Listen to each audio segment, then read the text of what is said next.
a mí me tocó un aforismo que la verdad me gustó bastante. Siento que le podemos sacar provecho ahorita que empecemos con el conversatorio, porque creo que no es una discusión, creo que no va a ser más discusión, sino más un conversatorio entre nosotros, entre yo que eh, Sí. lo leí y ustedes que pues también que lo leyeron, ¿no? Entonces vamos a hacer, yo lo que hice y les propongo es que yo hice una reconstrucción y la idea es que entre todos vamos a deconstruir el pequeño textico ya que está dividido en tres partes. Entonces le vamos Vale. a sacar un buen provecho al documento.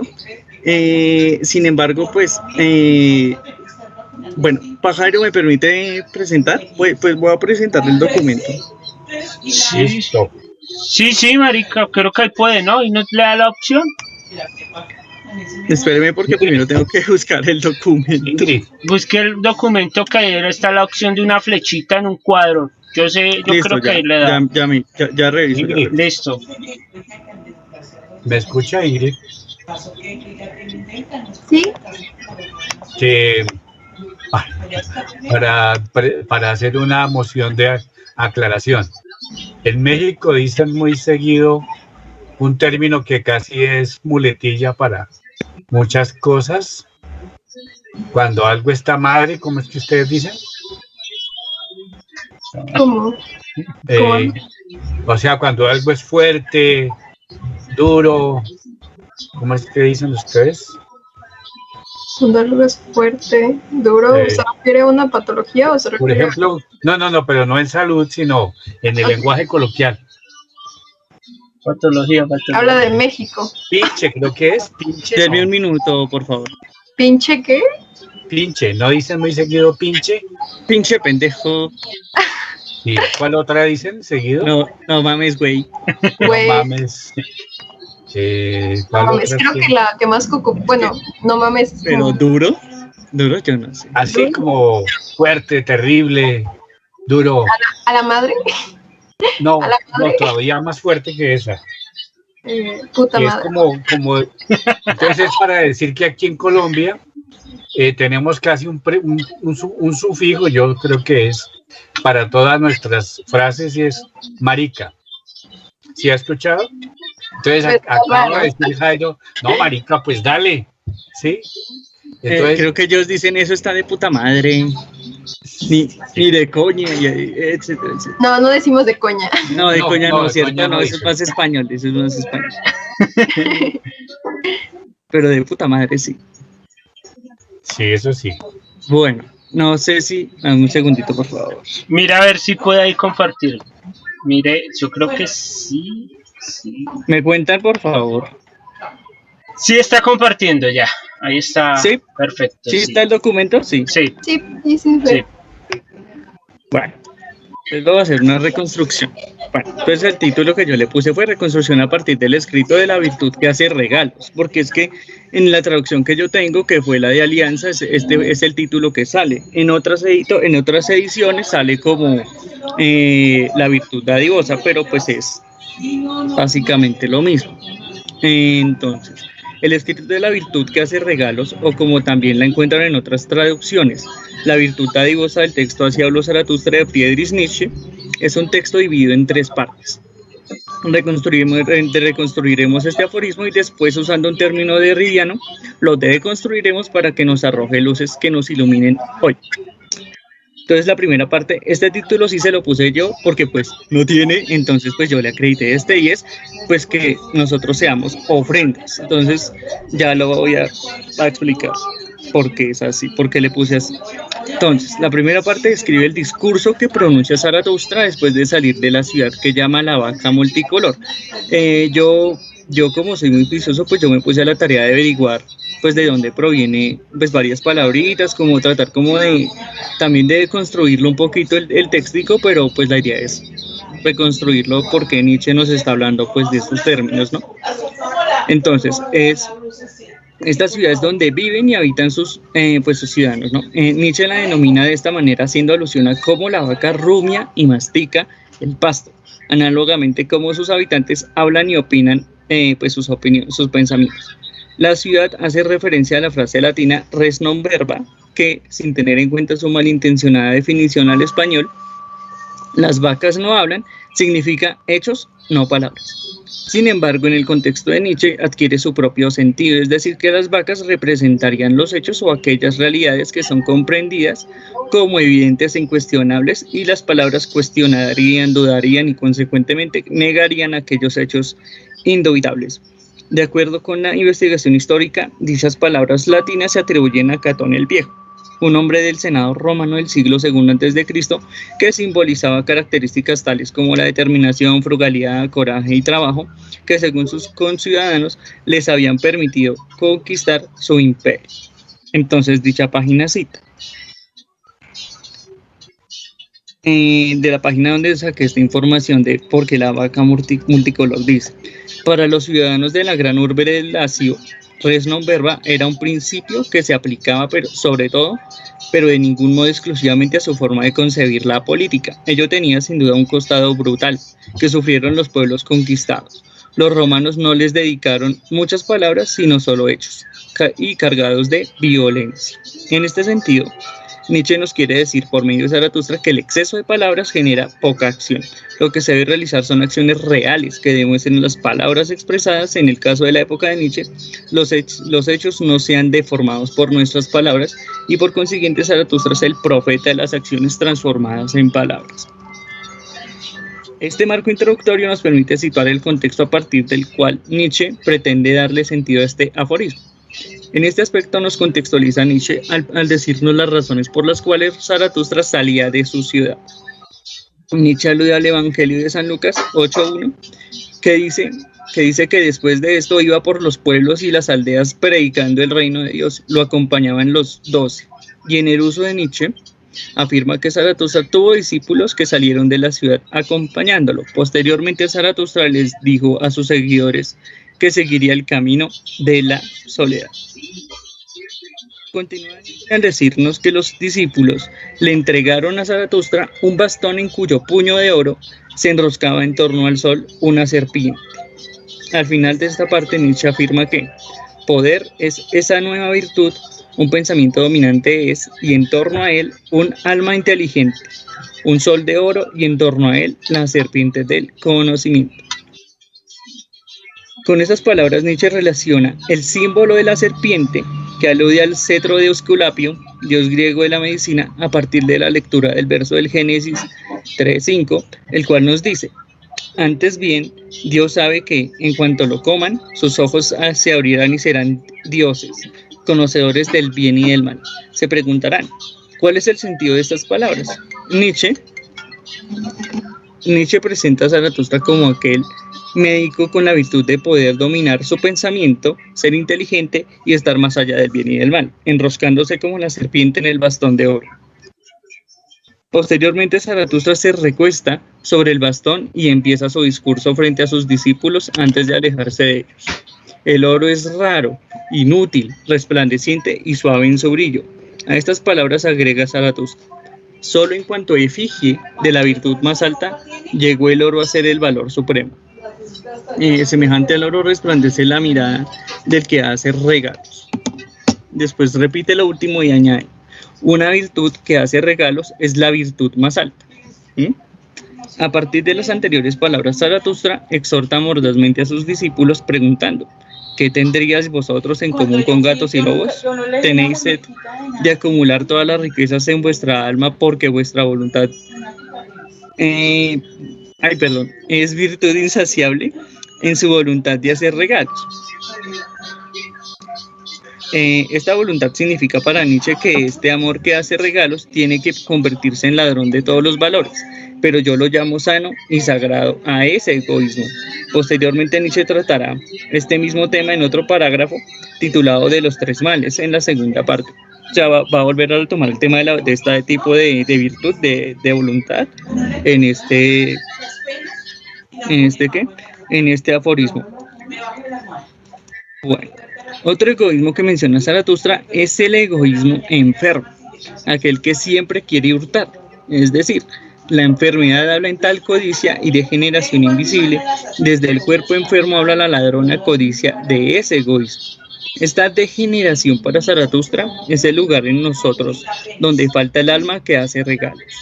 Zaratustra afirma que en el camino en ascenso de la especie hay un escalón que nos impide dar el siguiente paso, es decir, el momento en el cual nosotros nos confrontamos con nuestro propio ego. Nietzsche lo define en palabras de Zaratustra, el todo para mí. Debemos tener presente que cada escalón es una virtud que en ese ascenso se da como símbolo en nuestro cuerpo, símbolo de una elevación. Símbolos de tales elevaciones son los nombres de las virtudes. En este sentido, Zaratustra lo ilustra de la siguiente manera.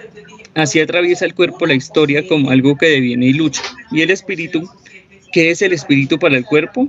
Heraldo de sus luchas y victorias, compañero y eco. A partir de las anteriores palabras, Zaratustra nos advierte al decirnos que las virtudes no declaran, solo hacen señas. Tonto es quien de ellos quiere sacar saber. De esta manera, Zaratustra enseña entonces a sus discípulos exhortando: prestad atención, hermanos míos, a todas las horas en que vuestro espíritu quiere hablar por símbolos. Allí está el origen de vuestra virtud. Entonces Zaratustra predica: elevado está entonces vuestro cuerpo y resucitado. Con sus delicias cautiva el espíritu, para que éste se convierta en creador y en apreciador y en amante y en benefactor de todas las cosas. Sin embargo, Zaratustra llama la atención a sus discípulos, precisando que cuando no tenéis más que una sola voluntad y ese viraje de toda necesidad se llama para vosotros necesidad, allí está el origen de vuestra virtud. En verdad, ella es un nuevo bien y un nuevo mal.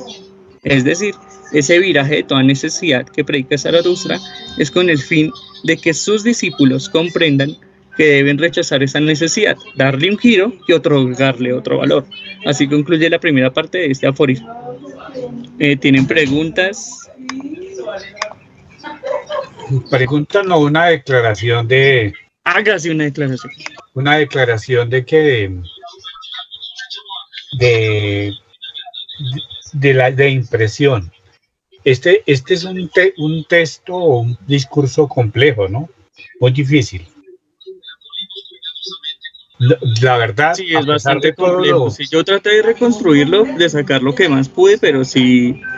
Sí, no es fácil. Sí me costó, uno lo que alcanza a más o menos a calcular, a estimar, sería muy pretencioso decir que lo entendimos.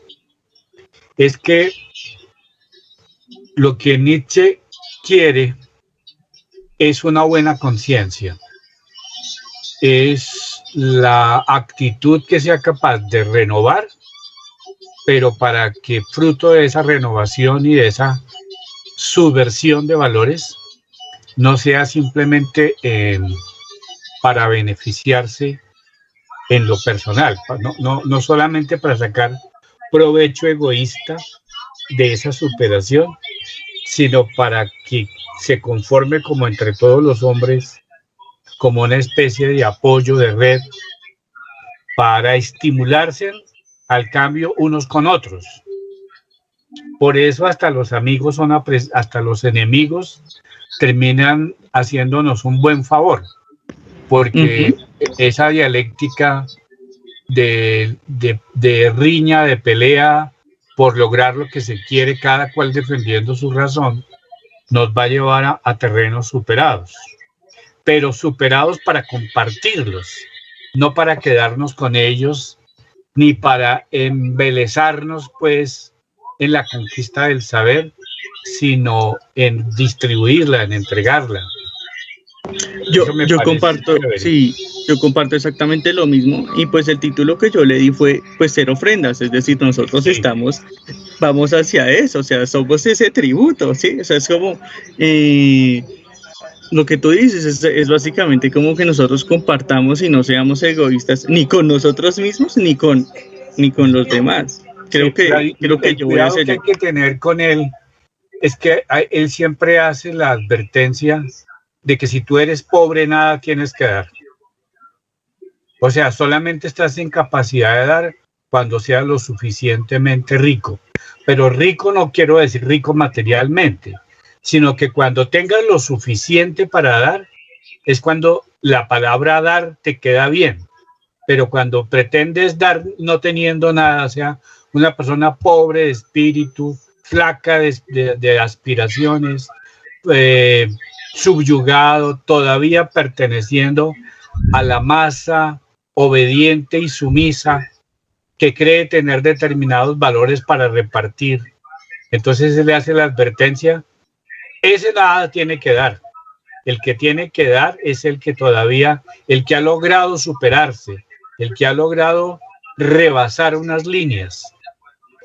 No es ese dar cristiano de que justamente lo poco que tengo lo puedo regalar, ¿me explico? No es ese dar material Sí, en el sentido de tengo un solo pan en la casa y pasa una persona necesitada por frente de mi puerta y yo cojo mi único pan que tengo y lo comparto con él. No es ese dar caritativo y cristiano y misericordioso, no, sino en otro terreno, en el terreno de da el que tiene. El que nada tiene, le queda muy mal visto decir que va a dar. Es una ofrenda que exige mucho. Es una ofrenda que nos exige bastante. Jairo, ¿tiene algo que decir o Ingrid? Sí, Ingrid, ¿tienes algo que decir? ¿O no? Pues creo que no. Eso aparece en el, más claro que el agua. Hasta en el preámbulo aparece. Sí, correcto. Ajá. En el preámbulo dice que va a la ciudad y que le van a hacer regalos. Dice, no acepte regalos de los que no tienen nada que dar. Más bien, si tú tienes que dar, dales. Exactamente. Ese es el mensaje de ser ofrendas. Sí, perfecto. Sí, continúo con la segunda parte. Espera, Ah, Ingrid, bueno, ¿vas a decir algo? ¿Vas a decir algo, Una Ingrid? pregunta para Nico. ¿A qué es lo que tú llamas aforismo? Pues no sabía cómo llamarle al discurso, al discurso que hace Nietzsche. Ahí hay que hacer una pequeña aclaración. Sí, ahí habría que hacerlo. Sí, porque Aforismo yo, no es sí, eso, Nicolás. sí. Aforismo es una sentencia corta, una frase concisa, con pocas palabras, que tiene muchísimo contenido de significado, pero con muy escasas palabras. Una frase, una sentencia. Pero Era un lo que había discurso dicho. largo Bueno, no es entonces aforismo. sí, exacto, lo que había dicho Harry. Sí, entonces, Sí, pero perfecto. entonces, ¿qué sería? ¿No? Un discurso. Sí, es un discurso. Ingrid, ¿vas a decir algo o no? Nada, pensé ¿Sí, nada? que Bueno, el aforismo era lo que tú habías hecho, ¿no? Cuando tú expusiste, ¿no? cuando yo expuse, no, eso ya era más un discurso. Pero creo que sí, No. pero sí mencionaste un aforismo y... Ok, sí, tienes razón, es más corto. Es que un aforismo es una sentencia corta, como dice Ricardo. Sí. Exacto. Bueno, seguimos. Como las, bueno, no, como este es está un hecho la discurso. Galla Este es un Ciencia, discurso, este es un discurso. como está hecha la Galla Ciencia. Sí, La Galla sí. Ciencia está hecha en puros aforismos. Ahora sí. Sí, sigamos. Yo ahorita digo algo. Digamos. Listo. No, pues dígalo de una vez, ¿qué va a decir? No, quiero ver la segunda parte para pues decir la primera, ¿no? Sígale. Ya te están escuchando, vete de aquí. Bueno. Voy con la segunda parte. Entonces, yo le puse... Entonces, cada vez que vean aforismo, entonces está mal. Entonces, bueno, vamos con la segunda parte. Yo le puse el valor del amor como sentido. Aquí él creo que nos da una definición, no la llamaré definición, pero pues él nos da como un sentido de lo que nos quiere decir, ¿no? Bueno, acá voy. En la segunda parte, Zaratustra exhorta nuevamente a sus discípulos diciendo: no dejéis que vuestra virtud huya de las cosas terrenas y bata las alas hacia paredes eternas. Ay, ha habido siempre tanta virtud que se ha perdido volando. Y que para regresar a su origen, en vez de volar, según Zaratustra, dé a la tierra su sentido, un sentido humano. Según Nietzsche, en palabras de Zaratustra, el espíritu y la virtud se han extraviado y ahora habita en nuestro cuerpo el delirio y el error convertidos en voluntad y cuerpo. Zaratustra constata que sobre la humanidad entera ha dominado hasta ahora el absurdo, el sinsentido. Así Zaratustra les expresa a sus discípulos: Por eso debéis ser luchadores, por eso debéis ser creadores. Es decir, haciendo alusión Nietzsche del verso del Evangelio de Lucas 4:23, él les dijo, médico, cúrate a ti mismo. Lo que hemos oído que has hecho en Cafarnaún, haz también aquí, en tu patria. Y en palabras de Zaratustra, médico, ayúdate a ti mismo, así ayudas también a tu enfermo, sea tu mejor ayuda que él, vea con sus ojos a quien se sana a sí mismo. Por tanto, Zaratustra contundentemente les da el siguiente mensaje.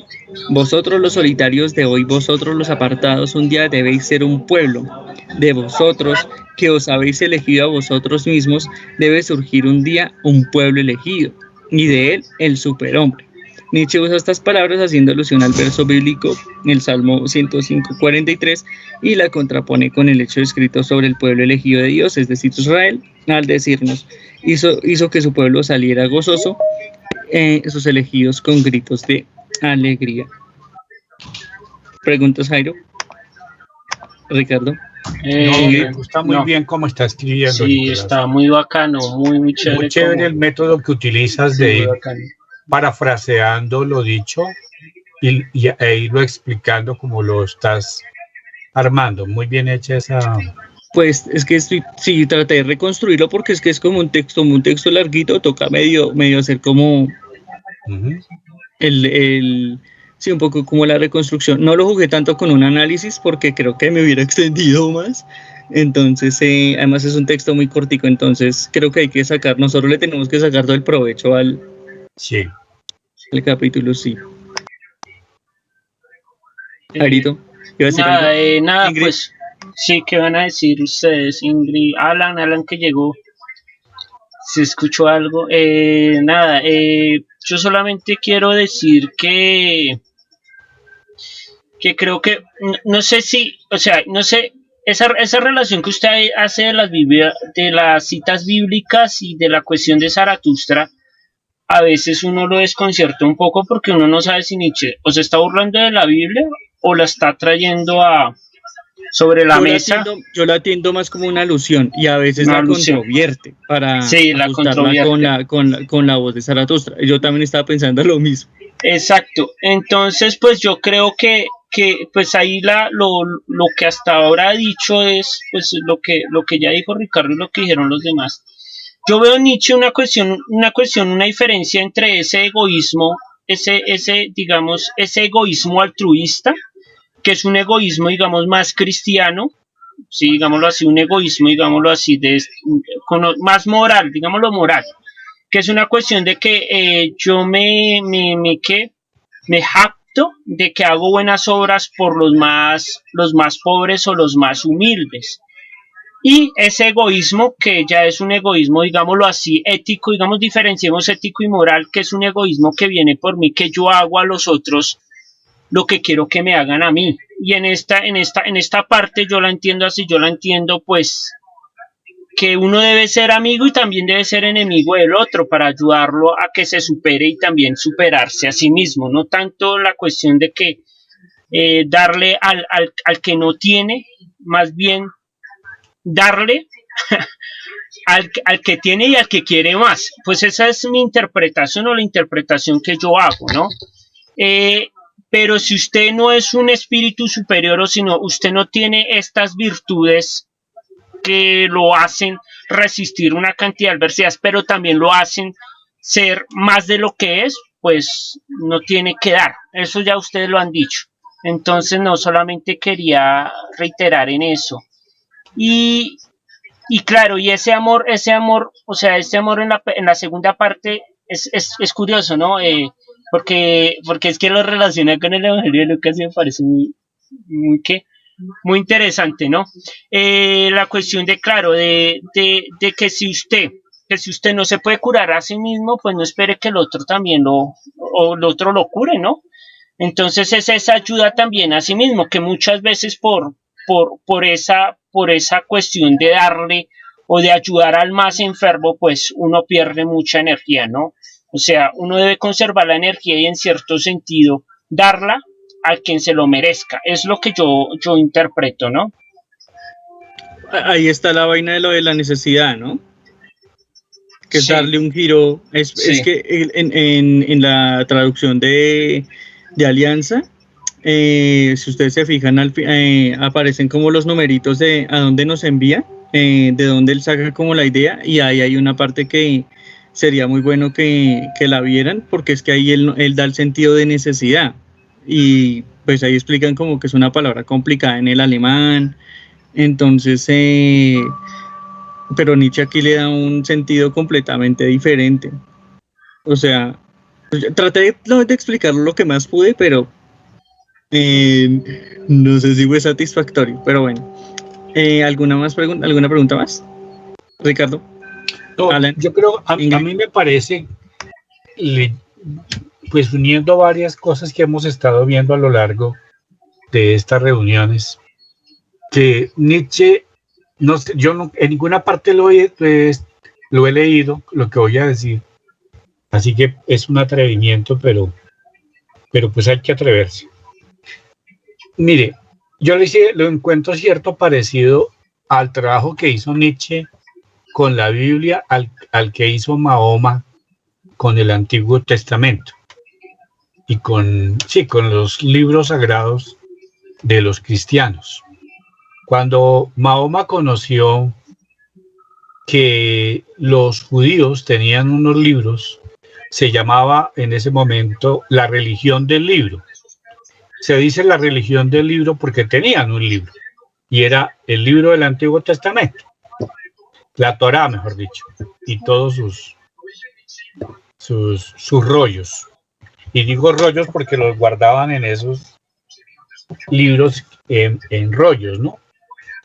Pero él quería reinterpretar todo eso, y lo reinterpretó, conoció bien las escrituras abrahámicas de Abraham, y se puso a ver que el pueblo judío se había separado de las leyes de Moisés y Abraham, de la ley mosaica y las leyes abrahámicas, y que él, si volviera a ser una religión, la pondría más dura y volvería a todos los creyentes sobre unos principios mucho más conservadores, mucho más severos, mucho más fuertes, porque él lo que estaba viendo es que, muerto Cristo, ya habiendo pasado, él nunca reconoció a Cristo como un Dios, sino como un profeta más.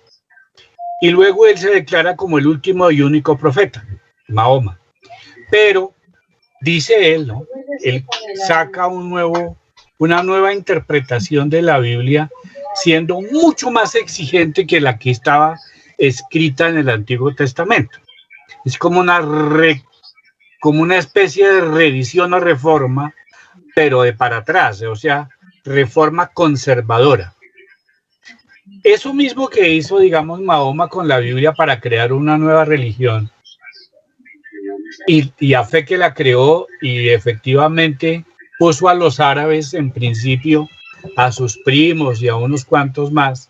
Al principio nadie se la notaba, y le pasaba como a este grupo, no pasaba de 5, y eso le tocaba inventarse el truco de invitarlos a la casa del tío o a la tía, a reunir a los primos, porque allá les daban comida y eso, y les echaba el cuento de la religión que iba a crear, y que y él se para a la montaña, y el arcángel Gabriel le dicta la nueva Biblia, el nuevo libro, porque no podía inventarse una religión sin un libro.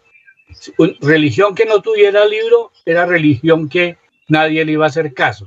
O sea, como el principio de autoridad era las religiones que tuvieran libro. Entonces él saca eso. Y ahora me parece a mí que Nietzsche, revisando todo eso, se pone a pensar, todos estos que han hecho religiones del libro, hicieron unas religiones basadas en lo moral, en las normas de conducta y de comportamiento: no matarás, no jurarás su santo nombre en vano, bueno, todas estas reglas que tienen que ver con el comportamiento moral. Y él se pone a pensar que justamente ahí está el problema, porque era una moral para sumisos, una moral para quien está gobernado por imperios ajenos, Cuando los judíos hicieron la suya, los egipcios los gobernaban. Cuando Mahoma crea la nueva, toda Mesopotamia y todas las fuerzas de Darío y de Ciro y los que sucedieron gobernaban todo eso. O sea, nuevamente eran unos subyugados. Conclusión, ¿qué podría salir de ahí? Libros para subyugados, para obedientes, para personas que estaban en las capas inferiores de los imperios. O sea, eran los esclavos de esos imperios. Entonces yo creo que se da cuenta, Nietzsche dice, pues yo tengo que hacer un libro, pero echando abajo todo eso y invitando al hombre a que le dé la vuelta a todo eso y crea en la capacidad creadora, en las artes, en el vuelo del espíritu, en la capacidad de extender sus alas y volar sobre todo, no precisamente a la usanza de lo que hizo ni los unos ni los otros, que lo de las teorías del libro, que lo que hicieron fue crear una manera de amangualarse los que están sufriendo para soportar el sufrimiento, es decir, como protegerse del imperio. Y entonces por eso ellos estaban por allá escondiditos y por allá no se dejaban ver y eran súper anónimos y no tenían agallas para presentarse como dominadores. Así nació eso. Y los escritos de la Biblia y de los jueces y de los reyes y de todos los que le precedieron a Cristo siguen siendo igual. Entonces este como que se pilla eso y dice, pues así no vamos a llegar a ninguna parte, con un sentimiento de culpa y una postración ahí fuerte. Y veo yo que el libro completo de Así habló Zaratustra es como una especie de reto a crear nuevamente una religión, pero no tutelada por un ser superior ni por una divinidad externa, sino fundamentada en la capacidad humana, la del mismo hombre, de entender su fuerza y su capacidad y su fortaleza de ir tan lejos como pueda. Es decir, el Dios somos nosotros prácticamente. Hágale, usted puede crear. A mí me parece que él fue como una especie de sueño de creerse una persona capaz de crear, entre comillas, una nueva religión, una nueva forma de ver de aquí en adelante las cosas en el mundo, sin necesidad de figuras teológicas, ni cosas más allá de la tierra, ni de dioses al otro lado, ni de creencias en el más allá, sino en los poderes y en las facultades del ser humano. Y para eso tenía que echar por tierra todo lo que hemos estado viendo en estos discursos. Eso es lo que me aparece a mí que como una conclusión apresurada sin haber terminado de mirar todo el libro, pero me parece que por ahí va la cosa, como que el tipo sí tenía la locura, y no lo digo como anticipación a que terminó loco, la locura de decir, voy a ser el siguiente Mesías, mejor dicho, pero un Mesías quitándole la parte teológica o religiosa. Exactamente. Me tendrán que leer y tendrán que darse cuenta que la han venido embarrando todo este tiempo de aquí para atrás. Me parece que fue un tipo que creo que tenía sueños de que alguna vez lo adoraran, mejor dicho.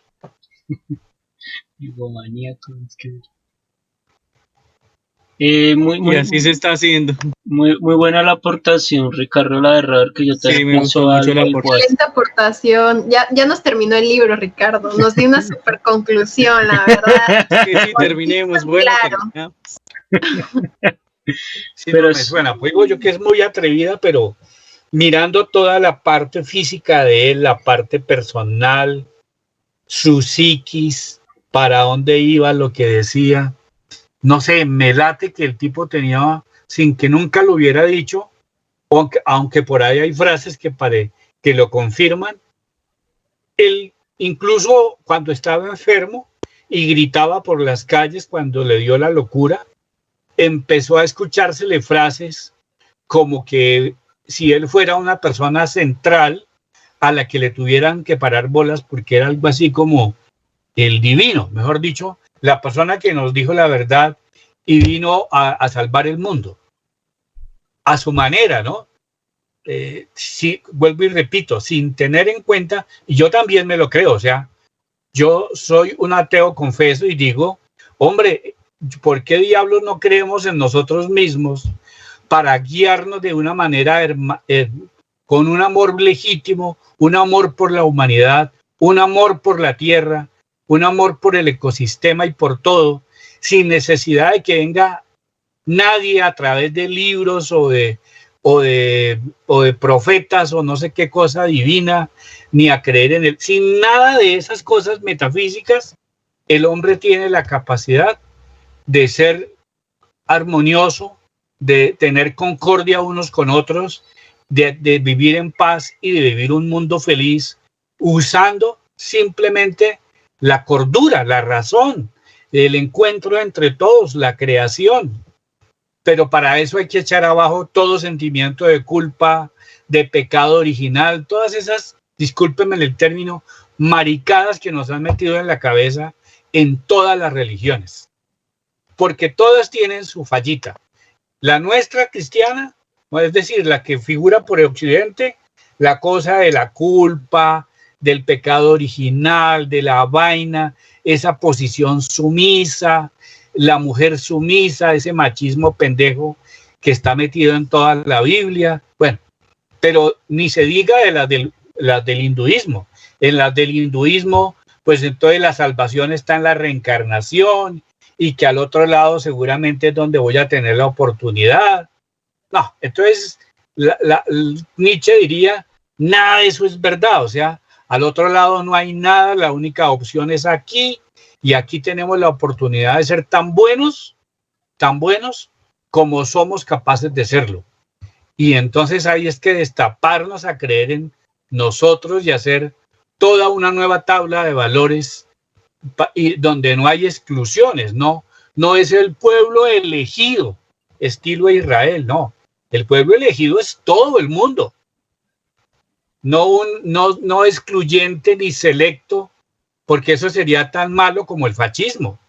O sea, ¿qué le critica a uno a los fachos que mataron a los judíos cuando los judíos se consideraban el pueblo elegido? Todos los demás estaban faltando. Entonces, ¿como con qué moral puede calificar un judío que se entiende el pueblo elegido y los demás son unos bárbaros? Entonces creo que también todas esas religiones van a tener que ser revisadas. Y a Nietzsche se le ocurrió, ahí es que interpretarlo por ese lado de pronto. Sí, pues a mí me parece es una nueva lectura, la verdad. Bravo. Entonces, si quieren, seguimos con la tercera parte. Vale. La tercera parte es cortica, entonces ya voy a terminar. Ustedes dicen mucho cortica, ¿no? No sé, está raro. En vez de decir corto. ¿Ustedes qué dicen y ustedes qué dicen? Ah, pues no, cortica. lo dices por el diminutivo. Está Yo corto. lo digo porque el corto, bueno, oiga, sí tiene mucho sentido. Pues ya lo corto ya es pequeño. Eso es un diminutivo, marica. Es un diminutivo. Pues dirías cortito con T. Cortito. ¿Cuántos digamos cortito? Ya. Okay. Para Es la que tercera el parte es bien diminutivo cortito. en México lo hacen es con la T o con la TA. Y aquí no lo hacemos con la T o la TA. Es con la Ni C, tampoco entonces. en el español propio, ¿no? Se dice cortico o cortica en el español castizo. Pero es que los mexicanos sí han inventado muchas cosas. Un idioma difícil. Sí. Listo, entonces sigue Nicolás. Bueno. Dale a ver. Bueno, esa tercera parte es cortica. Es cortita. Y pues yo la titulé de la siguiente manera y dije, ¡que viva el superhombre y que viva! Le puse ese título, entonces vamos con la tercera parte. En la tercera parte, Zaratustra se posa sobre su bastón e inquiere a sus oyentes. Este es mi consejo: alejaos de mí y guardaos de Zaratustra, y aún mejor, avergonzaos de él, tal vez os ha engañado. A continuación, Nietzsche alude a la cita del Evangelio de Mateo 5:43-44 que dice: ¿saben qué se dijo? Amarás a tu prójimo y odiarás a tu enemigo, pero yo les digo, amen a sus enemigos y recen por los que los persiguen. Sin embargo, Nietzsche le da otro sentido en palabras de Zaratustra, invirtiendo el sentido de las palabras dadas en una paráfrasis. Dice: el hombre del conocimiento no solo tiene que poder amar a sus enemigos, tiene también que poder odiar a sus amigos. En este sentido, Zaratustra nos advierte: vosotros me veneráis, pero ¿qué ocurrirá si un día vuestra veneración se derrumba? Cuidad de que no os aplaste una estatua. De esta manera, Nietzsche pretende recordarnos con esta idea de la caída de la estatua, un suceso que narra Aristóteles en su Poética. Bueno, acá ya voy a decir en dónde está. 1452 siguientes, del 7 al 10. Bueno, dice: cito a Aristóteles de la traducción de García Vaca, que es un mexicano. Dice lo siguiente, la traducción, que creo que es de Gredos: que las cosas que de esta manera suceden causan mayor maravilla que si sucedieran natural o casualmente, que aún las cosas que por casualidad pasan nos parecen tanto más sorprendentes cuando más aposta parezcan suceder. Pongo por caso el de la estatua de Micio, o Mitis, como también lo traducen en otras traducciones también del Zaratustra. Dice: en Argos, que mató al culpable de la muerte de Micio mientras asistía de espectador a una fiesta. A partir del recuerdo anterior, Zaratustra les dice: no os habías buscado aún a vosotros, entonces me encontrasteis. Así hacen todos los creyentes, por eso vale tan poco toda fe. Con esto, Nietzsche usa nuevamente el Evangelio de Mateo, y a partir del capítulo 10, versículo 33, que reza: pero al que me niegue delante de los hombres, yo también lo negaré delante de mi Padre Celestial. Estas palabras las convierte Zaratustra y regresa con sus discípulos y les insiste: ahora os ordeno que me perdáis a mí y que os encontréis a vosotros, y solo cuando todos hayáis renegado de mí, volveré entre vosotros. Por consiguiente, Zaratustra regresará solamente con sus perdidos por medio de un amor muy distinto al que sentía antes por ellos. Posteriormente, Zaratustra les dice: quiero estar con vosotros por tercera vez, para celebrar con vosotros el gran mediodía. Zaratustra lo define como la hora en que el hombre se encuentra a mitad de su camino entre el animal y el superhombre y celebra su camino hacia el atardecer como su más alta esperanza, pues es el camino hacia una nueva mañana. Por tanto, concluye Zaratustra su discurso: muertos están todos los dioses, ahora queremos que viva el superhombre, sea esta alguna vez en el gran mediodía nuestra última voluntad. Termina el discurso. Muy chévere. ¿Cuál es la bibliografía? Voy para allá. Bueno, yo pues obviamente está Aristóteles, lo tomo de una versión que hizo el señor Juan David García Vaca, y pues es de la Autónoma de México. Es una ahorita ya viejita. Pues yo tomo la Sagrada Biblia, la que tengo yo aquí en mi mano, entonces pues no tenía otra. Y pues Nietzsche pues tomó el de Alianza. Oiga, muy chévere ese trabajo. Te voy a encargar una copia de ese resumen tan chévere que hiciste ahora. Voy a cambiar el de aforismo y pongo discurso, que creo que es como un errorcito ahí, pero bueno. Sí. No, sí. Creo que este último capítulo es el que más nos resume un poco hacia dónde quería ir Nietzsche con el superhombre. Creo que, bueno, este y otros, pero en sí creo que aquí está como hacia donde hay que lanzar, hacia donde nosotros tenemos que lanzar como humanidad, precisamente. Sí. Yo creo que no sé, parezco estar siendo aquí profético. Yo creo que tarde o temprano se va a tener que rendir honores a Nietzsche mucho más adelante. Nietzsche está recién descubierto, ¿no? No lleva más de 50 años por lo menos, estarse trabajando. en su época no tuvo ninguna importancia. No, la tuvo De posteriormente. pronto en el momento, pero para Alemania y para los más conocidos por ahí cercanos, pero realmente él fue como una retoma después en la posmodernidad. Y yo creo que se va a abandonar por un tiempo y probablemente va a volver a pasar que mucho más adelante se vuelva a tomar a Nietzsche en su verdadero sentido, cuando todas las religiones terminen siendo agotadas. Es decir, cuando se sepa que nada se consiguió con todos los predicados de las religiones que hemos estado trabajando. Eso no va a salvar al hombre. El hombre se salva cuando... Hoy veía yo un programa de Netflix de las 9 aristas del mundo que están llegando a zona roja. A zona roja es donde ya no hay retorno y se puede acabar la raza humana sobre la Tierra. Pero cuando se acabe la raza humana es porque ya otras cosas se han estado acabando. Se acabó la biodiversidad, que es una de las 9 aristas. Se acabó una temperatura de control que hace que los polos norte y polos sur no se descongelen. Y en este momento ya estamos llegando a más de 2 grados de calentamiento global por encima del normal. Y ese es otro de los elementos. Y así cita 7 elementos que llegaron a zona de riesgo, a zona de alto peligro.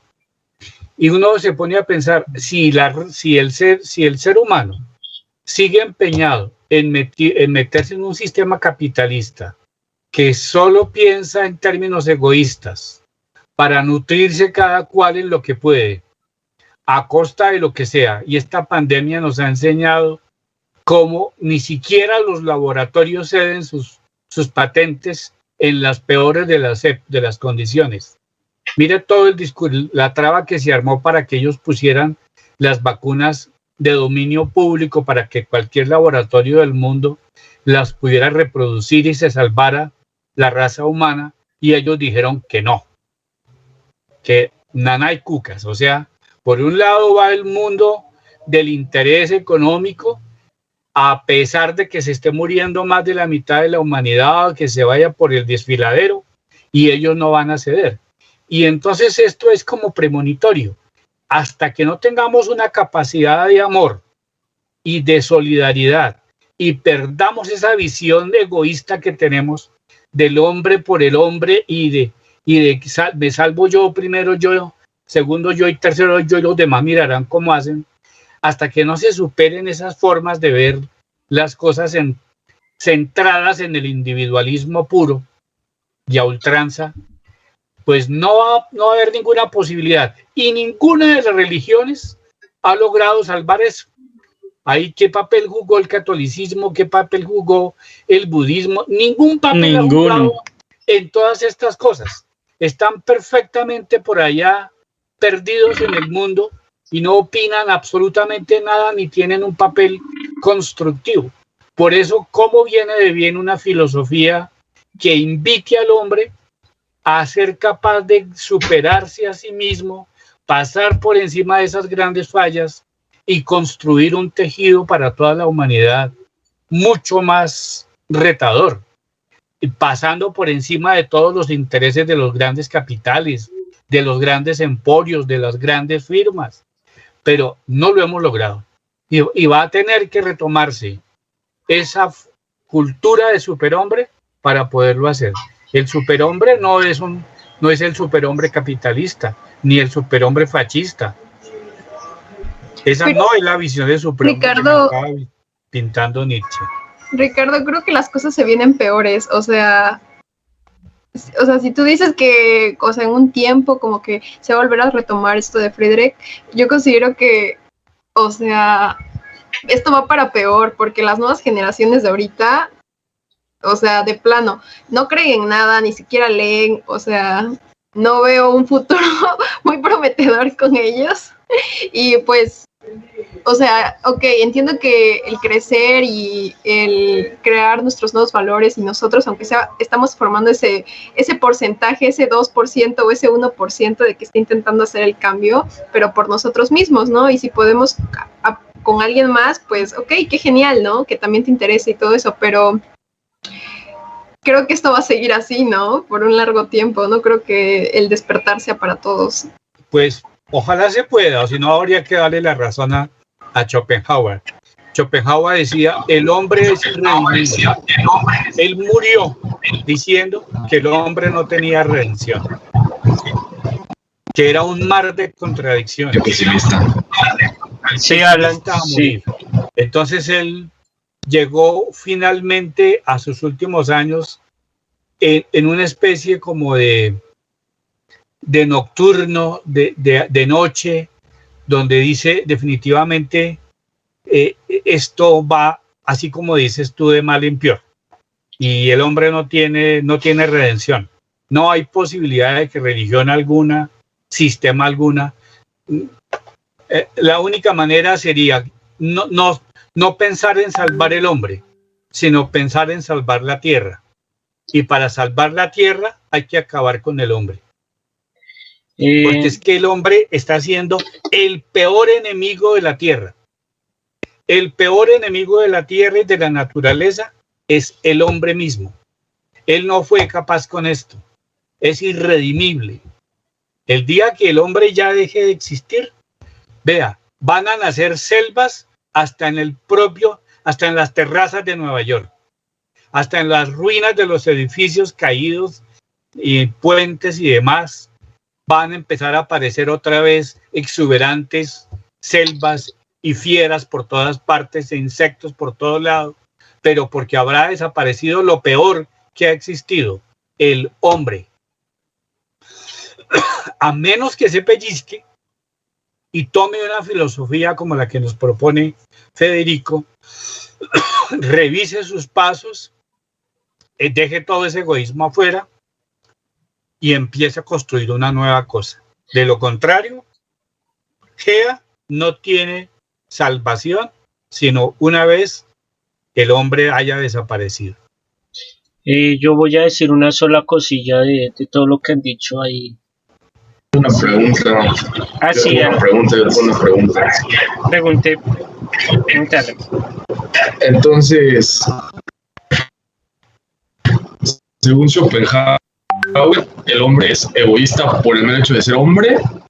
Es irredimible. Él encontró grandes contradicciones. O que somos hombres. Es que no le entendí. ¿Que si somos qué? Repítelo, tu internet, dale.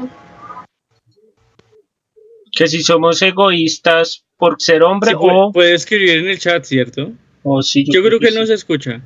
Sí, acá está. Si algo que escriba en el chat. Sí, ahí está. Si algo, pues, si quieres escribir por el chat, Alan, pues, no te escuchamos. No, ya. Hola. Pues nada, yo mientras Alan, pues yo le entiendo un poco a la cuestión de Alan, pues es Schopenhauer dice que en pocas palabras hay una manera de que el hombre se salve cuando niega la voluntad, ¿no? Pero esta negación de la voluntad es para pocos. O sea, en pocas palabras todo está muy determinado. Sí, entonces es que la voluntad en Schopenhauer no es una voluntad libre, vista desde el punto de vista individual, no es la voluntad de cada uno de nosotros. Exacto. Es la voluntad de un logos general. Exacto. La voluntad de un todo. Un todo. Exactamente. La voluntad de un todo nos lleva por los cachos, nada hay que hacer.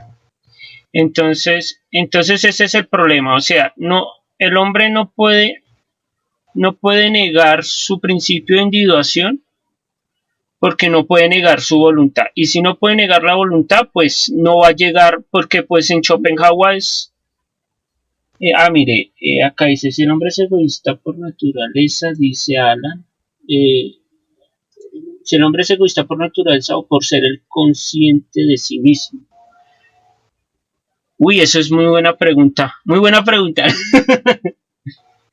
Yo creo que la cuestión desde Schopenhauer, o sea, yo contesto desde Schopenhauer sería el hacerse consciente de sí mismo sería la negación de la voluntad y la negación de la voluntad llevaría a la compasión.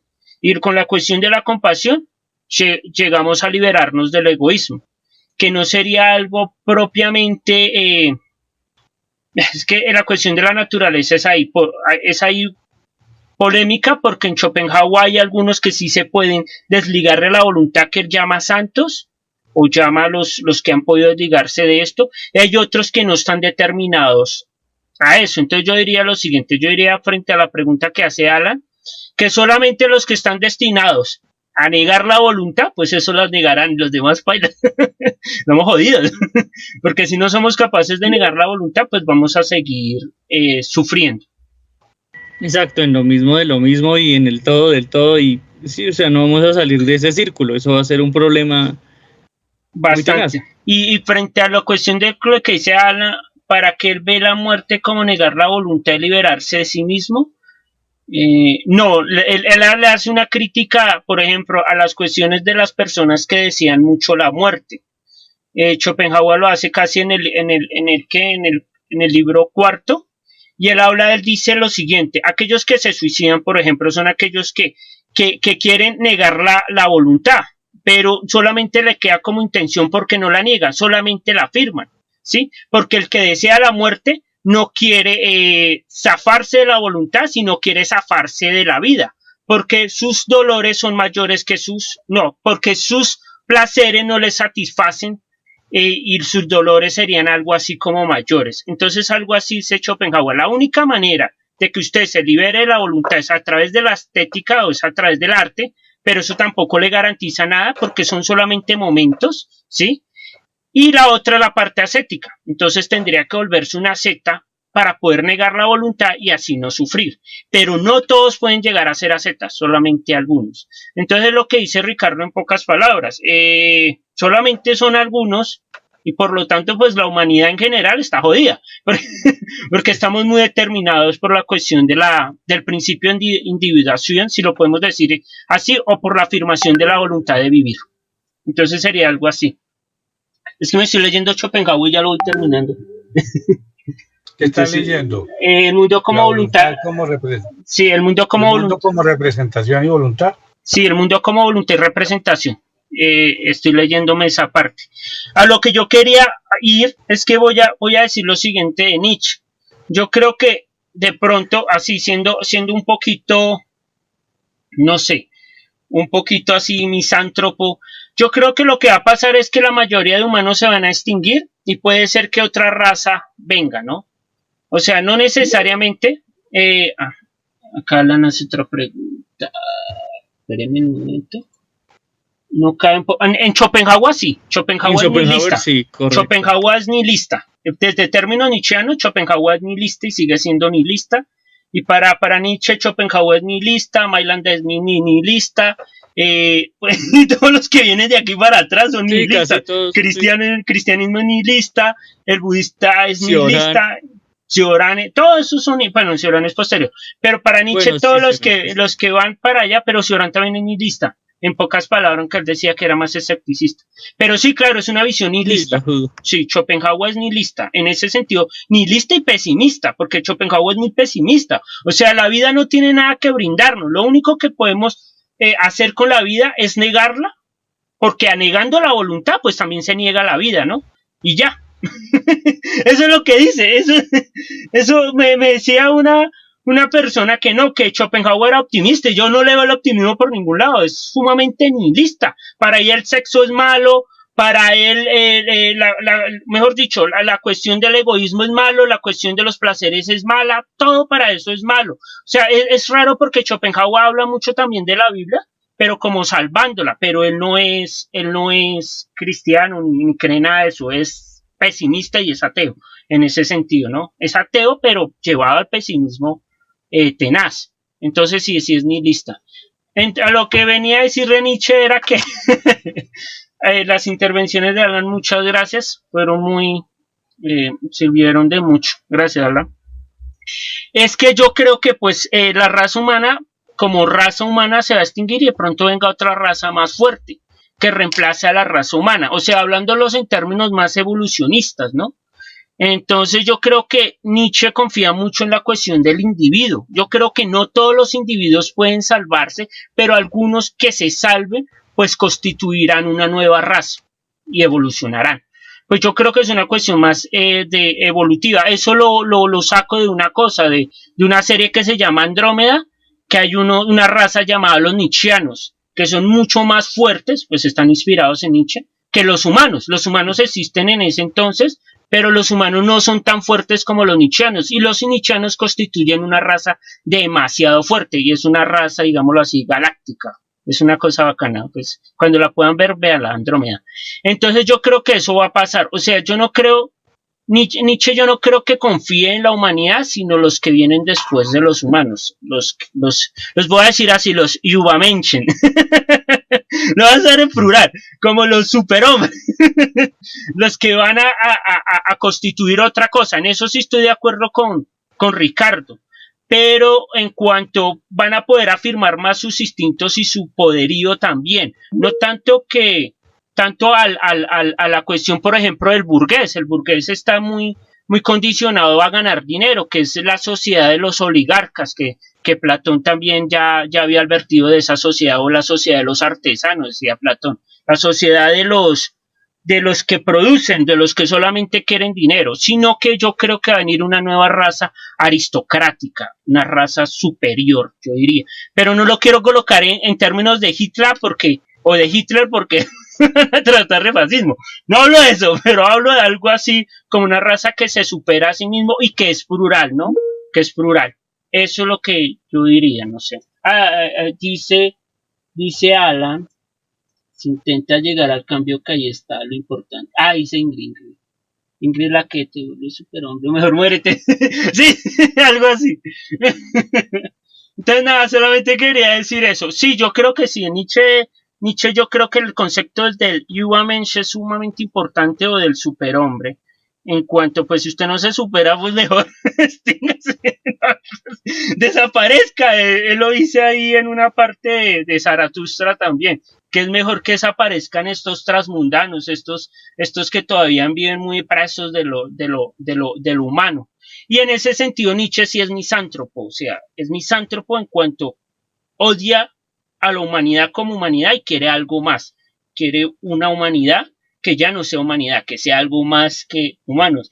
En la Andrómeda lo llaman homo invictus, hombre invencible, que es muy fuerte, o sea que ya no es hombre.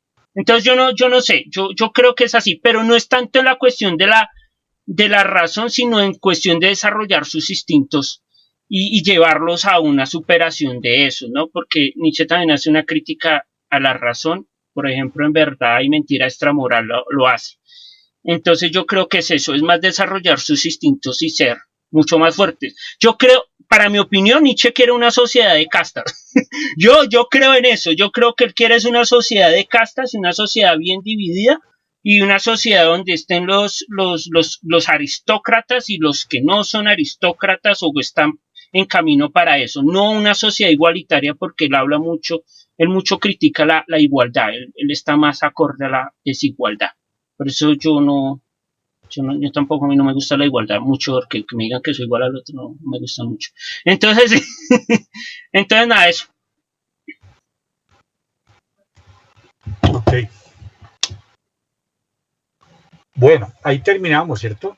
Sí, yo creo que sí. Muchas gracias, señor. Nicolás. Estuvo genial la ponencia. Ponencia, sí, la ponencia o el discurso, no sé cómo llamarlo, la intervención que hizo. Sí, la reconstrucción del mismo discurso de Nietzsche. Sí, Eso, para algo así. sacarle más jugo Eso. Si quieren, de lo entonces. cortica que es. Sí, exacto. Yo no sé, Ingrid, Alan, Ingrid se fue. Ingrid está brava. Se fue Ingrid. Ingrid se fue. Se fue. No sé qué pasó. ¿Será que se enojó o algo? No, para nada. Se cayó, ¿no? Bueno, Bueno, ahora entonces, sí pasemos al punto de las parejas. listo, me parece. Entonces, no sé, Alan quiere, o sea, expliquémosle a Alan si él quiere participar.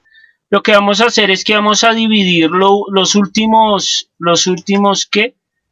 Lo que queda del libro. Sí, mire, ahí está Ingrid. Lo que queda del libro lo vamos a dividir entre, hola Ingrid, ¿entre qué? Yo sigo compartiendo pantalla, perdón. Sí, todavía está compartiendo, Ars. Sí, Pin. Ahora ya no creo. Sí, ya no, ya está bien.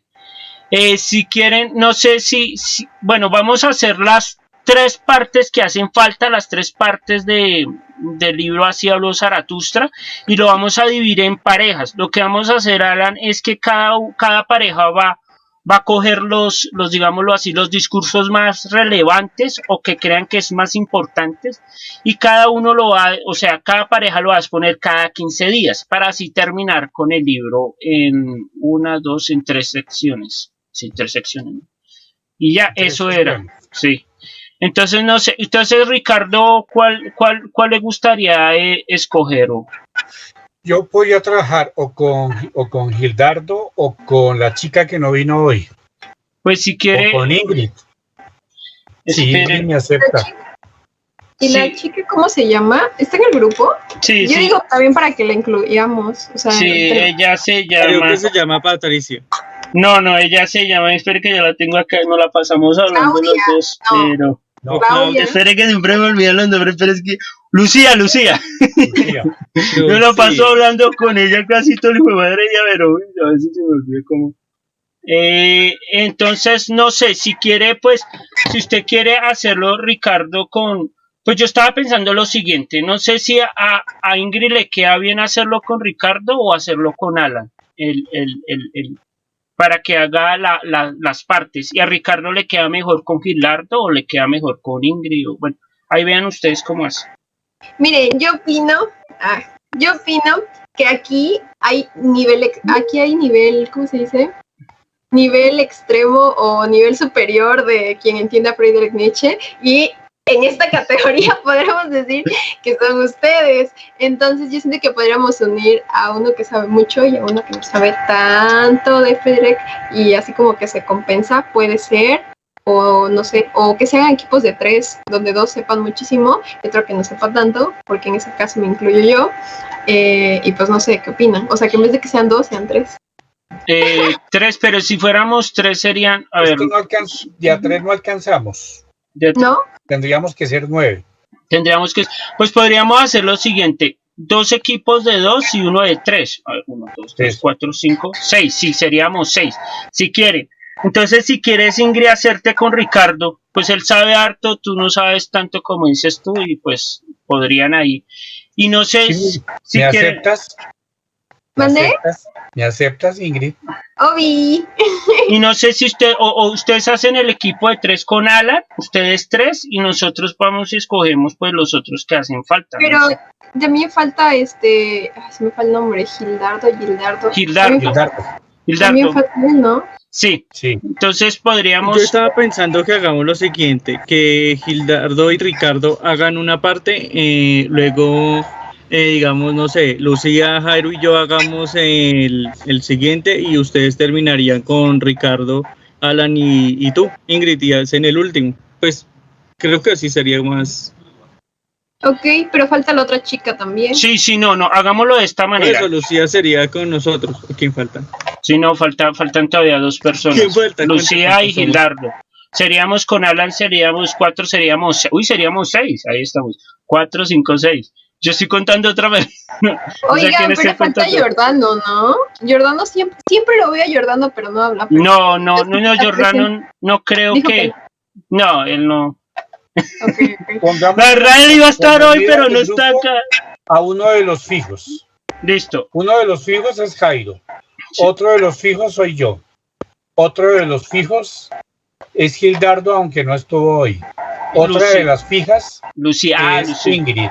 Ingrid y Lucía. Entonces, o sea, somos 7. Debe haber un líder ahí que sea siempre fijo. 7 y Alan, seríamos 7 con Alan.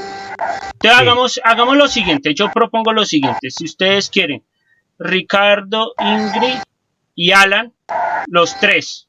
Y yo me puedo hacer, Nicolás, yo me podría hacer o con Gildardo o con Lucía, y Nicolás se puede hacer o con Gildardo o con Lucía, y ya. Pues fácil, mira, más bien hagamos esto. De cualquier manera que los que se armen queda bien. Queda bien, pero ya con la filosofía que dijo Ingrid, de que haya una persona que esté con algún dominio y vaya acompañado con otro que esté con un menor dominio. Sí. Y al principio, que se pongan los que más tienen no, regularidad en la asistencia, se deja el capítulo 2, de unidad 2, unidad 3. Listo. Y para el final dejamos todos los demás que casi no vienen y los dejamos ese capítulo solo para ellos. Pues hagamos, sí. Liderados por Jairo. Ni me parece. Entonces, Nicolás, ¿quieres decir algo? Estás levantando la manita. La manita y... Sí, que ya compartí el documento. El de hoy. Gracias. Gracias, Nicolás. Bueno, entonces hagamos eso. ¿Quién quiere la segunda parte? ¿Quién la quiere hacer? Entre ustedes. Escojamos así, vamos a escoger. Espérese, reviso los títulos a ver cuál me llama la atención. ¿Cuál es el que tiene una cosa larguísima, que tiene varias? Esa es la tercera parte. La cuarta parte. I'm sorry. Se llama del hombre superior. Que ese es uno de los temas gordos. Entonces, bueno, ¿quién iría con la segunda parte? ¿Quién le llama la atención? Y vamos armándolo. Y arranca tú con la segunda parte, Jairo. ¿Yo? Sí. Bueno, entonces, ¿quién se quiere hacer conmigo? ¿Entonces me hago con Lucía o me hago con Nicolás? Hazte con Nicolás, que estás acá, y alguien más en México. Listo, y alguien más en México. Listo. ¿Con Gilardo o con Alan? Con Alan. Listo. Alan entonces, dijo que él participa con cualquier equipo. Listo, entonces Alan, Nicolás Alan, y yo. Jairo y Nicolás. Listo, para dentro de 15. La segunda parte. 2. Listo, entonces quedamos así. Y lo demás lo decimos. La parte 3. Sócrates, llegó Sócrates. La parte 3 se la podemos dejar a Gildardo, que es fuerte, con alguien más. Listo, me parece. Entonces la tercera parte y la bueno, tercera me ocupo yo por tener ese ladrillo grande. La cuarta. La cuarta, sí. La cuarta. Entonces podríamos, listo. Vale, entonces yo le digo a Gildardo que entonces la tercera parte con alguien más puede ser con la niña que no vino hoy. Con Lucía. Sí. Listo, yo le digo a ella que se comuniquen los dos y que hagan esa parte. Y pues ustedes, pues ya, la cuarta parte. Y entonces yo Ingrid y Ricardo. Con la cuarta parte me iría con alguno de los que falta. Ingrid, ahí falta Ingrid con la cuarta parte. Nos quedamos los dos en Ingrid y alguien más que se nos quiera sumar. Listo. Para la cuarta parte, ¿te parece, Ingrid? Sí. Listo. Okay. Alguien más nos sumaría también, ¿no? Dicen. Y entonces tú nos escribes y así queda en el chat. Listo, yo les voy a escribir ahí la conformación de grupos y listo. Vale, y nos veríamos. Y anote las fechas, exacto, y anótese las fechas de cada grupo, sí, para que sepamos. Listo, yo las anoto y se las envío, ¿listo? Okay. ¿Quieren que les haga una infografía o algo así? ¿Y hoy no estás en Polanco? ¿Quién? Ingrid, que si hoy no estás en Polanco. Palenque, no, es que justo regresé. Palenque. Hay una diferencia entre Polanco y Palenque. Definitivamente. Definitivamente. Creo que es después de la P, ¿no? No, lo que pasa es que allá Polanco es un barrio bien arriba. Okay. Pero Polanco ni siquiera está aquí en México, entonces hay una gran diferencia. Sí. Bueno. Sí, ya ando aquí. ¿Tú estás en el DF? Sí. Tenemos Palenque, pero en Barranquilla, por allá en la costa. En Chiapas. En Tuxtla, la capital de Chiapas. Dice bueno, que... ¿y cómo van tus estudios, Ingrid? ¿No has descuidado los estudios médicos? No. Ahorita estoy de vacaciones. Sí. Bueno. Sí, regreso todavía, creo, el 19 de agosto. El 19 de agosto entro a clases de nuevo. Así merito es. Oiga, les quería compartir algo. Cuéntanos. Pues resulta que dije, ay, necesito leer más filosofía. Entonces me compré un libro. ¿Qué opinan? Quiero que me den su opinión. ¿Cuál es? ¿Cuál es el libro? Ah, es el de los diálogos de Platón. Ah, no, genial. buenísimo. Bueno, buenísimo. Genial. Platón Está muy bien. es el mejor acceso a la filosofía. Yo pues, es mi opinión. Yo empecé pues leyendo a Rousseau y empecé un poquito más grande, pero a mí me tocó regresarme a los clásicos y uno empieza es con Platón. O, si acaso si puedes recuperarte los fragmentos de los presocráticos, sería muy bueno. Si puedes leer también una lectura un poco de Oriente para que tengas también Del como la Oriente. lectura de Oriente un poco como Confucio, Lao Tse, Los bueno, Upanishads, los Upanishads, exacto, como una lectura así, pero lo que puedas leer. Y ya, y con Oye, Platón Platón, vas a compré acceder muy otro. bonito. ¿compraste Pero otra? para que no se te Oh, vuelva. ¿Cuál es ¿Cuál otro? ese? ¿Cuál otro es? el anticristo de Nietzsche. Ah, con ese libro yo comencé. Estás entusiasmada. Ay, sí. Oigan, pero ¿saben qué? Yo sé que ustedes me van a entender.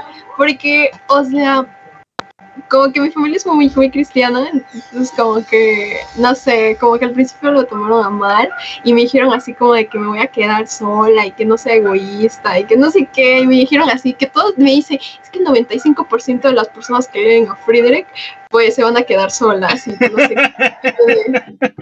Pero, Ese es el destino del filósofo o de la filósofa, no te preocupes. pero Sí, la soledad es buena, no creo. Nietzsche lo dice a La cada soledad rato. es muy buena, y Nietzsche lo dice. Exactamente, ¿verdad? La prueba está aquí, Ingrid. Estábamos solos y ahora estamos acompañados. Además, ¿cuántos están en esta carrera? ¿Quién es la cursa? Somos pocos, Sí, los elegidos. Dios. Sí, sí. Entonces digo, no, hay más personas así, ustedes no lo entienden. Y cuando te sientas sola, filósofa, entonces ahí tienes el chat nuestro Una y nos llamadita, puedes unos escribir, escribes ¿listo? o algo, sí. Sí, sí, sí. Bueno, pues. Entonces así quedamos, ¿verdad? Sí, así Vale. quedamos. Entonces yo les escribo y con la conformación de los grupos y todo. Sí, yo me acuerdo. Vale. Bueno, listo. Entonces estamos hablando. Muchas gracias, Nicolás, por todo. Muy bonitos tus libros, Ingrid. Gracias, Ricardo, y gracias, Alan. ¿Listo? Entonces, chao. Y me encantan los médicos que leen filosofía. Y sí, genial. Cuando Estamos viendo a la era clásica. Mire, Ingrid, yo Y tengo al una hija médica. Renacimiento. Yo tengo Hipócrates. una hija médica, Ingrid, y cada ratico la llevo jalando las orejas porque esta médica que tengo yo en mi casa no lee filosofía. Uy, eso sí está grave. a la Sí, vida y se grave. nota que usted tiene muy buenos libros. No, hombre, ya hubiera valido. Y yo con una biblioteca grandísima y la desaprovecharon mis hijas. Si la va a dejar en herencia, no la deje. Va a tocar crear una. Ay, Por eso te felicito, porque cómo sería de chévere tener una chica así como tú, ay, no. que con mente científica para la medicina, pero con mente abierta para la filosofía. Eso no lo hace cualquiera. Muy bien. Dice Alan que Un su sueño es aplauso tener para esa biblioteca. Un aplauso. Sí, para yo Ingrid. también. Yo también le apoyo a Alan. Sí, las bibliotecas es lo mejor que hay. Yo estoy construyendo la mía, pero no, eso es más pequeña. Me falta llenar libros. Yo también voy con la mía y estoy armando mis torres. Jairo se ha dado cuenta de cómo Sí, es. madre, Nicolás sí tiene hartos libros. Sí, entonces bueno, quedamos así. Pero genial, construye ahí la biblioteca de Ingrid. Y Alan también. Empiecen desde ya. Alcancemos a Ricardo. Ahí vamos, ahí vamos. Dale. Listo. Bye. Buenas Chao. noches. Bye, bye. Cuídense mucho, buenas noches. Buenas Gracias. noches, gracias, Nicolás. Chao, chao a todos. Chao, cuídense.